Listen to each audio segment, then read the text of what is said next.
हम तो इनके बुलावे पर आए।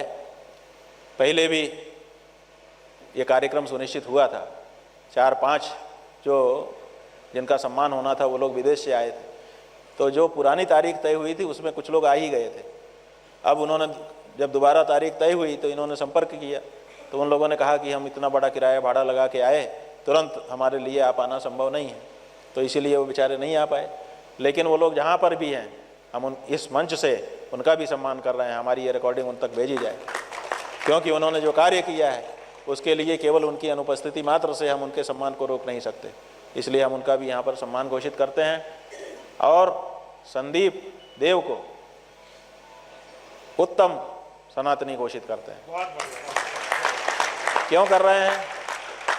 इसलिए कर रहे हैं कि इनके अंदर उत्तमता का लक्षण दिखाई दिया। उत्तमता का लक्षण क्या है?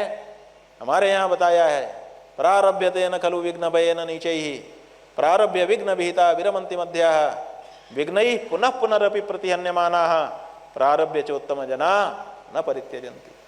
इसका मतलब है कि जो निकृष्ट कोटि के लोग होते हैं वो तो कोई काम शुरू ही नहीं करते, क्योंकि जैसे ही शुरू करने का विचार मन में आता है, सम्मान का कार्यक्रम कर लेता हूँ, अरे भैया करेंगे तो फिर कुछ लोग नाराज हो जाएंगे, कहाँ से पैसा जुटाएंगे, कैसे लोगों को बुलाएंगे, क्या होगा, छोड़ो, तो वो तो शुरू ही नहीं करते। आगे विघ्न आएगा ऐसा सोच करके शुरू ही नहीं करते। जो मध्यम कोटि के लोग हैं वो शुरू तो कर देते हैं, लेकिन अगर कोई विघ्न बाधा आ जाए तो छोड़ देते हैं कि भैया ठीक नहीं। हमने सम्मान का कार्यक्रम आयोजित किया और हमारे पिताजी का देहांत हो गया। इसका मतलब इस सम्मान कार्यक्रम में कोई खोट है, ये सम्मान कार्यक्रम हमको दुख दे रहा है, ये सम्मान कार्यक्रम हम छोड़ रहे हैं। तो कोई अगर मध्यम कोटि के ये होते तो इस तरह का चिंतन चला करके, या इनके अगल बगल के लोग, इनके भाई, इनकी माँ, ये लोग अगर मध्यम कोटि के होते तो इनको समझा देते कि सह नहीं रहा है अपने को। जैसे ही आपने सम्मान कार्यक्रम किया, देखो चलते फिरते हंसते खेलते पिताजी चले गए, इसका मतलब सम्मान कार्यक्रम अपने को सह नहीं रहा। बिहार में तो ये चलता है कि अपने को सह नहीं रहा, तो ऐसा कह करके सम्मान कार्यक्रम कैंसिल करवा देते। लेकिन ना तो ये और ना तो इनके परिवार के लोग, इनके इष्ट मित्र, इनकी कंपनी के लोग, किसी ने इस तरह से इनका दिमाग नहीं बदला। सब ने कहा कि फिर से एक जो संकल्प किया है उसको पूरा करेंगे, आज नहीं तो कल, कल नहीं तो परसों, परसों नहीं तो बरसों, लेकिन जो संकल्प किया है उसको पूरा करेंगे। ऐसा दृढ़ संकल्प करके विघ्नैः पुनः पुनरपि प्रतिहन्यमाना, बार बार विघ्न आने पर भी जो अपने संकल्पित कार्य को नहीं छोड़ता है, करता ही है, वही उत्तम पुरुष होता है। तो इसलिए इन्होंने विघ्न बाधा आने पर भी अपने संकल्पित कार्यक्रम को उसी उत्साह के साथ पूरा किया, आंखों में आंसू लेकर के। आज अगर किसी ने आपका सम्मान किया है तो वो संदीप देव हैं, वो संदीप देव की माताजी हैं, वो अमरदीप हैं और इनके सब साथी लोग।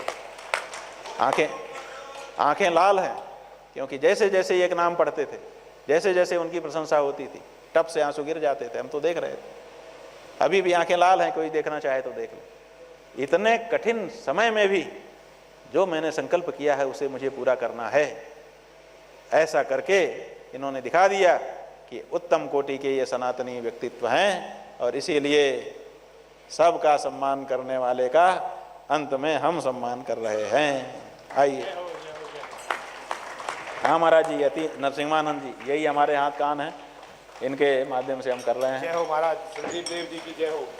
ये यति नरसिम्हानंद जी जब बोलते हैं तो कभी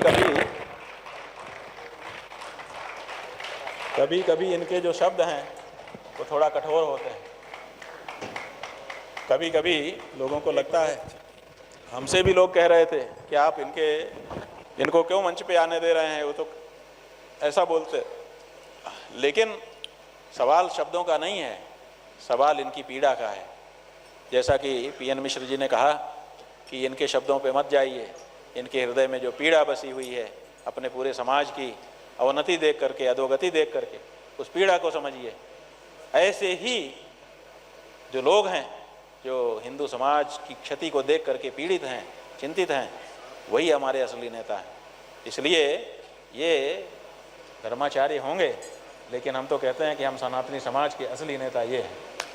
ऐसे ऐसे अगर 500 हमको मिल जाए और वो कह दें कि अब की बार सनातनी सरकार, अब की बार गौ माता की सरकार, पलट जाएगा।